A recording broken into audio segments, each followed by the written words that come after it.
Welcome once again to Global Reports. I am Arthur Brooks, and welcome to our Kaduna Studios at Liberty Television. Once again, we get together to discuss global and national news across the nation, across the globe. Welcome if you're watching us across Nigeria, or you're watching us across West Africa, or you're watching us on the World Wide Web on YouTube and Facebook. Today in the studio, I have the renowned academician, Professor Khalifa Dikwa, today. Now, this week has been last 2 weeks have been quite a hectic week here in Kaduna.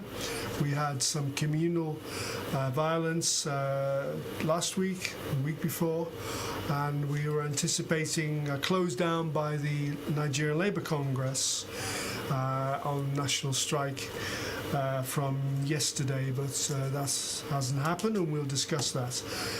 Before we move into issues of strike, let us go to the United States, where they had what they call the midterm elections, which is halfway through the Republicans Party and the president's term. Of course, the president of USA is not involved in the midterms, but a third of the Senate are involved, 36 governors are involved, and all of the House of Representatives, which is 435 seats, are all up for re-election.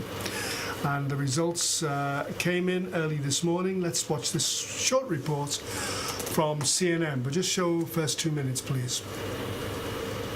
This is a very significant defeat for Mr. Trump, a historic accomplishment for the Democrats. Even though some House races remain undecided, CNN can now make this projection with a very high degree of confidence based on statistical models that track races that Democrats already have won and analyze the races where they're leading significantly right now. Again, CNN can now project that Democrats will win the majority in the U.S. House of Representatives. Jake, this is a huge win for the Democrats, a huge setback for the president and for the Republicans. It is, and this is going to be a big problem for President Trump going forward. If he thinks that the media is annoying, wait till he meets a Democratic House that has subpoena power and actually has the legal ability to force them to turn over documents. We're going to look like nothing compared to that. I mean, he is going to find an opposition that he has never really encountered before. And we should also talk about the historic nature of what probably will happen, which is the first female Speaker of the House in history, in U.S. history, is now poised to take the gavel again. To be the second female Speaker of the House. So first and a half, I don't know. But, you know, she's going to have a fight on her hands, but she's confident. And she was also confident that they were going to take back the House, and here we are. She knows how to count votes. If she knows nothing else, she certainly knows how to count votes. And so this is a moment that we should mark when it comes to that. And speaking of Nancy Pelosi, you talked about all the things that Democrats have said that they are going to do with their newfound power in the majority. One of the things is try to get Donald Trump's tax returns, which they have not been able to get. Let me bring in Manu Raji right now, who's at Democratic headquarters. And Manu, they must be feeling pretty good. They are feeling good. This crowd buzzing with excitement after this was just called, getting the CNN projection. Now, I can tell you, as this crowd is getting excited, there are Democratic members, chairmen of key committees, who are planning what they will do in a House majority. I spoke to two of those chairmen just earlier today. One, Elijah Cummings, the House Oversight Chairman, who told me they plan to use their committee rather aggressively, including to look into whether or not President Trump violated the clause of the Constitution that prohibits federal officials from receiving gifts from foreign governments. He told me that they may even seek President Trump's tax returns as part of their investigation. Now, I also spoke to Jerry Nadler, who's the chairman of the House, who will be the chairman of the House Judiciary Committee in the Democratic Congress. He said with a range of issues that they are going to look into: family separation, gun safety laws, and he made it very clear. He said to me, quote, "Trump is going to learn that nobody is above the law." Both him and Cummings say they plan to hold the Trump administration accountable, which they believe the Republicans did. There you have it. That's the U.S. midterm elections. The figures I have in front of me, I just downloaded just about 30 minutes ago, was out of the 435 seats in the House of Representatives, the Democrats took 222 and the Republicans took 193. So it's something like a 9 or 10% increase. So the Democrats now control the US House of Representatives. Out of 35 governors, or 36 governors standing for election, 22 are Democrats and 25 are Republicans. I think several Democratic governors have been elected from before. And Senate, there are 46 seats out of the third. I think it's 35 seats. Democrats take 46, while the Republicans take 51. So there's a reduced majority for the Republicans. So I think Donald Trump is going to have a pretty hard time running his government with a majority of Democrats in the House of Reps. Prof, would you like to comment on this? Yeah, sure. It is indeed a change within the change that the rhetoric of President Donald Trump indirectly helped American people to now say, hey, we are a nation of refugees, a nation of diversity.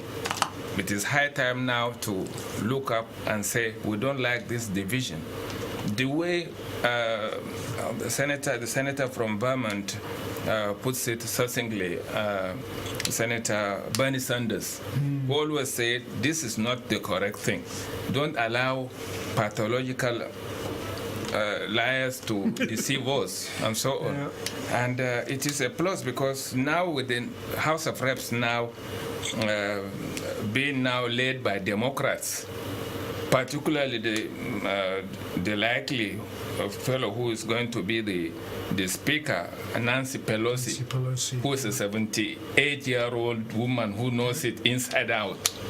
There is a tendency that there will be a lot of checkpoints for Donald Trump now. They are itching because starting with his tax yes, with the presidency, Donald Trump has made America to look just isolated, pulling out of multilateral agreements like Iranian nuclear deal, like the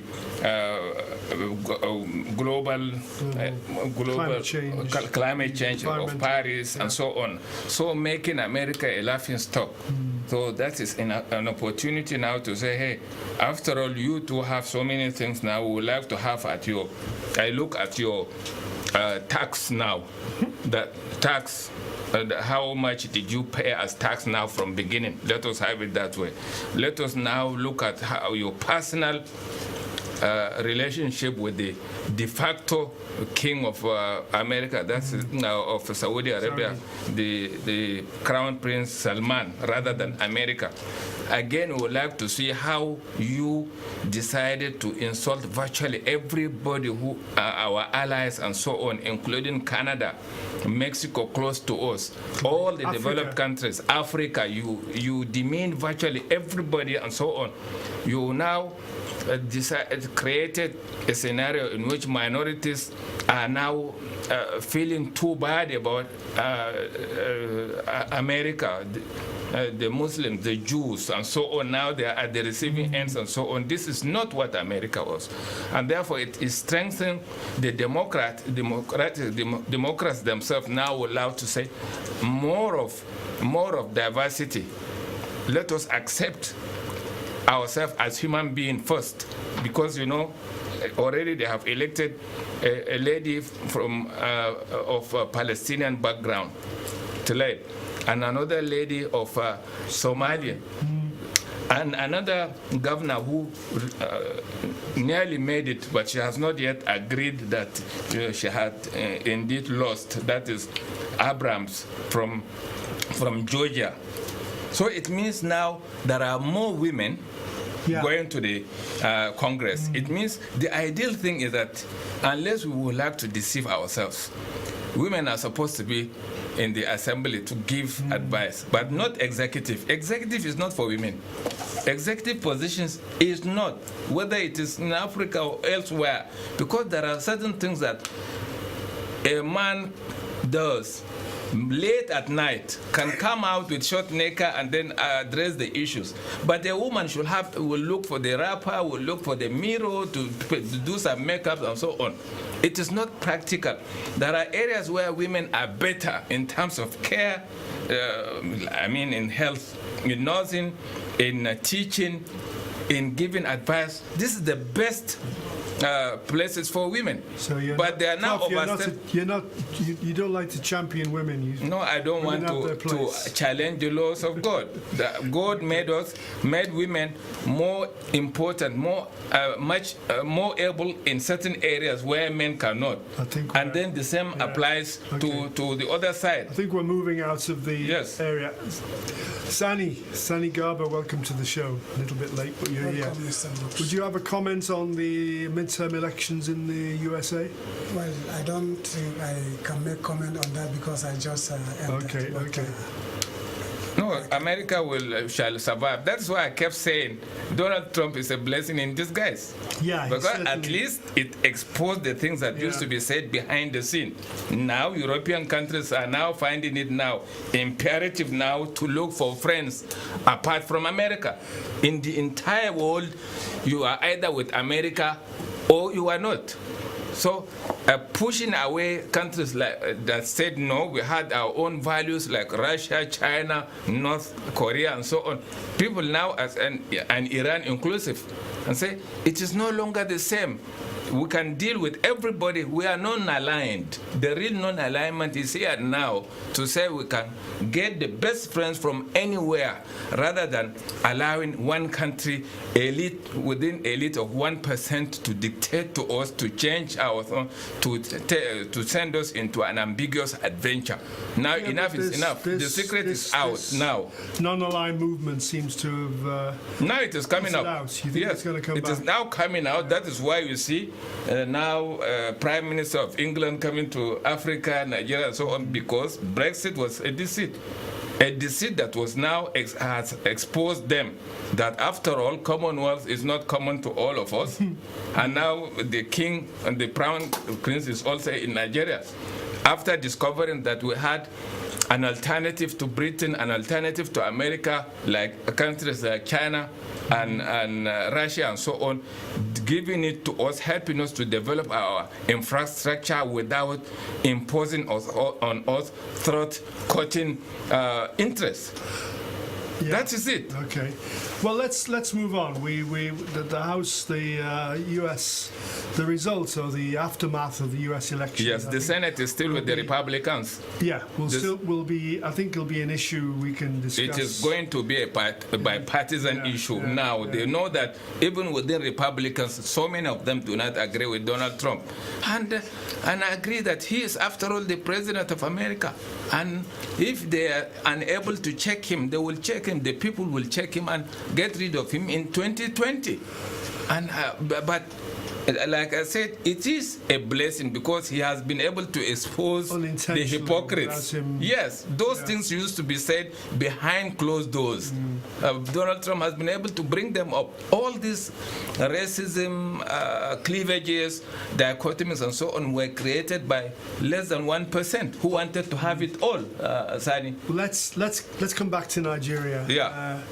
We've just had the NLC, the National Labour Congress, has just appears to have an agreement with the federal government on a minimum wage. Fact? Yes, put it on hold because it is a constitutional thing to have minimum wage at the national level. Let us face it. Why is it that governments in Africa and in Nigeria in particular waits until there is an uproar, a strike before discovering, before calling people now to negotiate. It is an insult for a country with higher GDP than little countries like Ghana and so on to have lower minimum wage. With the inflation, there were no possibilities of checking the inflation. The inflation is all over.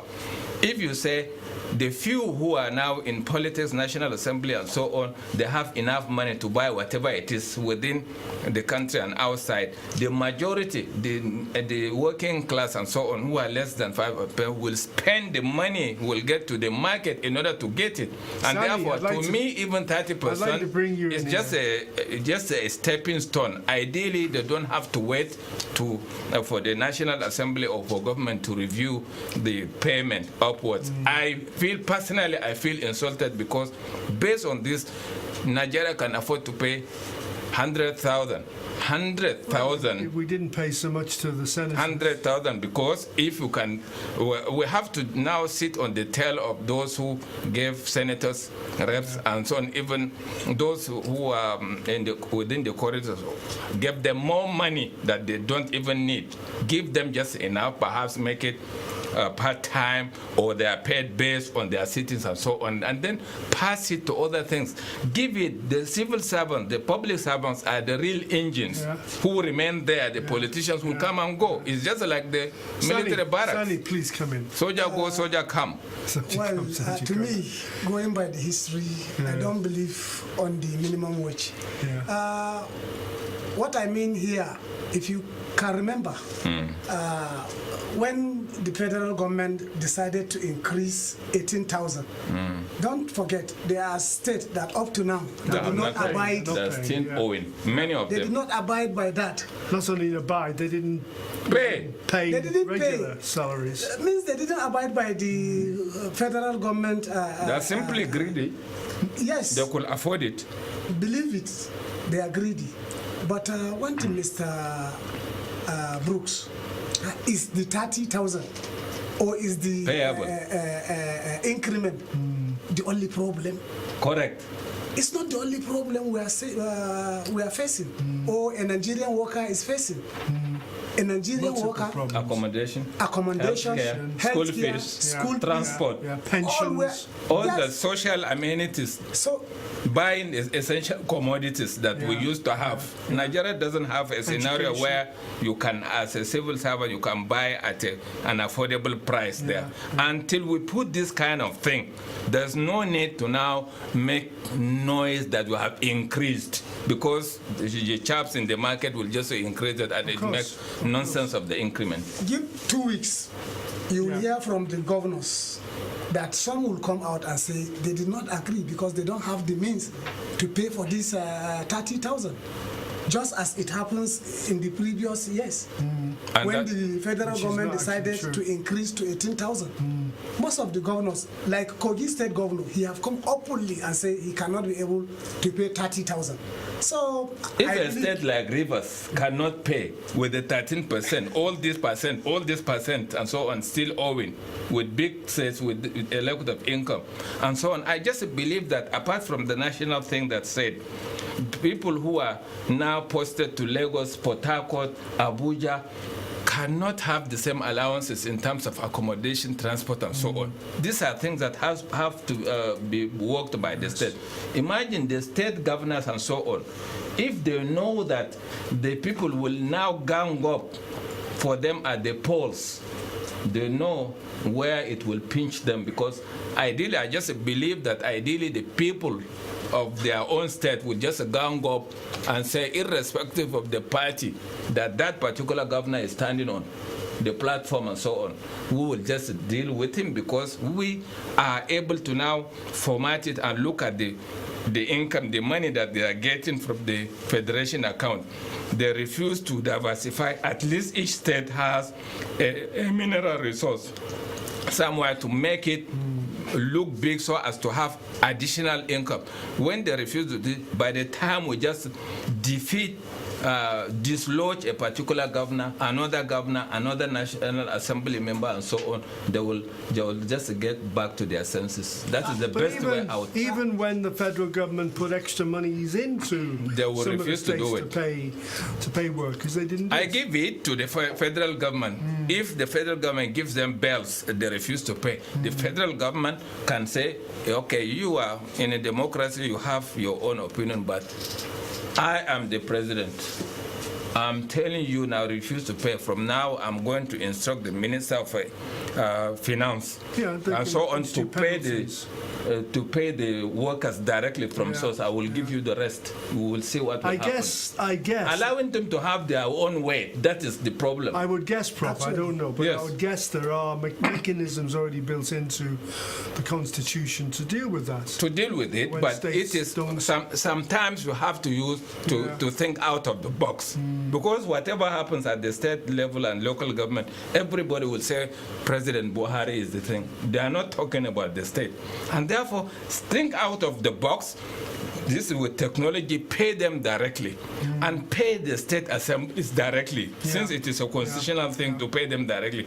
Pay the judiciary and so on. You will know that government can no longer pocket the state assembly, and they will deal with them, they will But impeach it's them. not possible because going by Why? our going by the Constitution. That's what I was asking, whether Yes, going by these the things are in the Constitution. Constitution. No, ignorance is a problem because There's no penalty for states who are not living up to their what they should be doing. they are emperors, Arthur Brooks. Yeah. They feel like emperors instead of servant.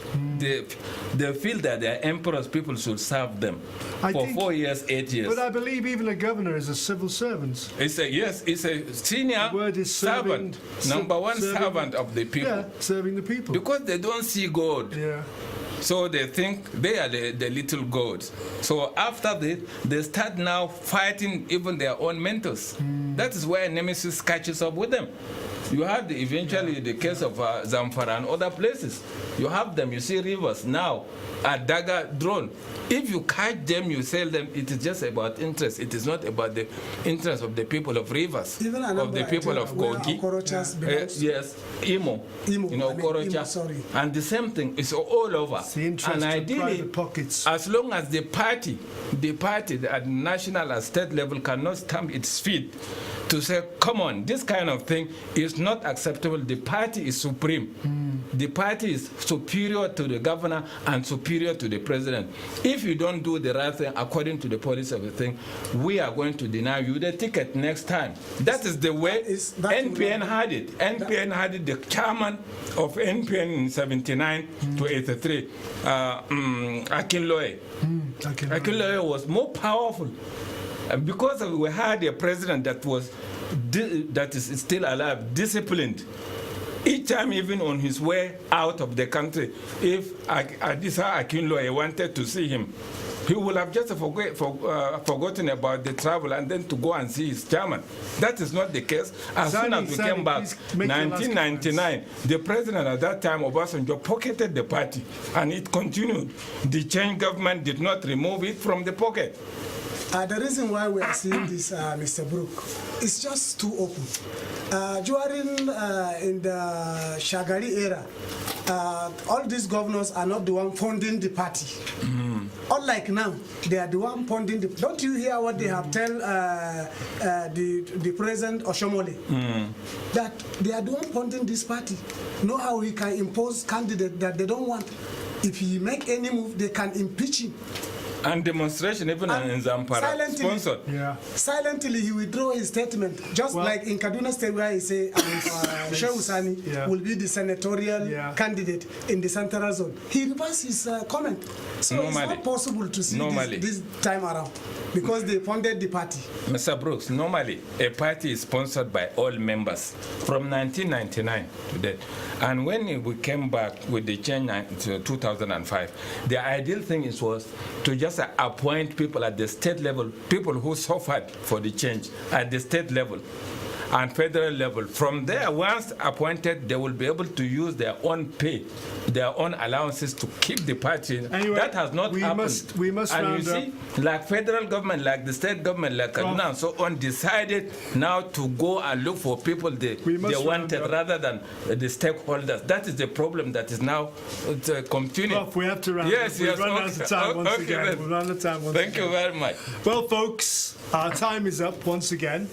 And it's thank you to my guests, Sani Garba and Professor Khalifa Dikwa. And thank you very much to the Liberty crew in the studio and in the control rooms.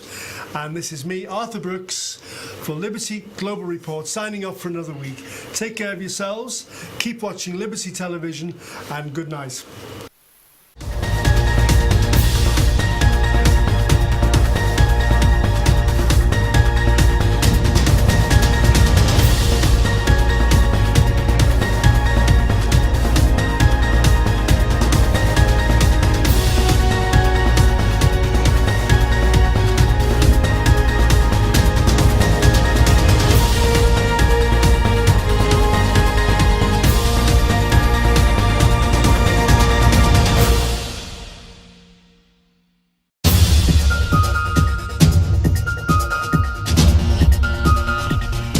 It's not just about the individual news item, it's all about what's behind the news story. What went on before, now and after. We report today not from Kaduna, Nigeria, but from Liverpool in the United Kingdom. Slavery Museum, that's right, in Liverpool. Dr. Benjamin. No personal attack on candidates. Okay, thank you very much. Ray TV Liverpool. I'm here with Chris Kerr, who is one of the team that runs this remarkable little station. My background is that I'd spent quite a lot of time working for Bernardo Television as a reporter and producer, and I have lived in Liverpool for most of my life, and I've had a very strong interest in doing something in the way of more local television, more than the regional service which Bernardo and the BBC offer. This is Arthur Brooks signing off from Liberty Global Reports, and have a very good week. Thank you, Saidu, for coming on the programme. My pleasure. And please check out our Facebook page.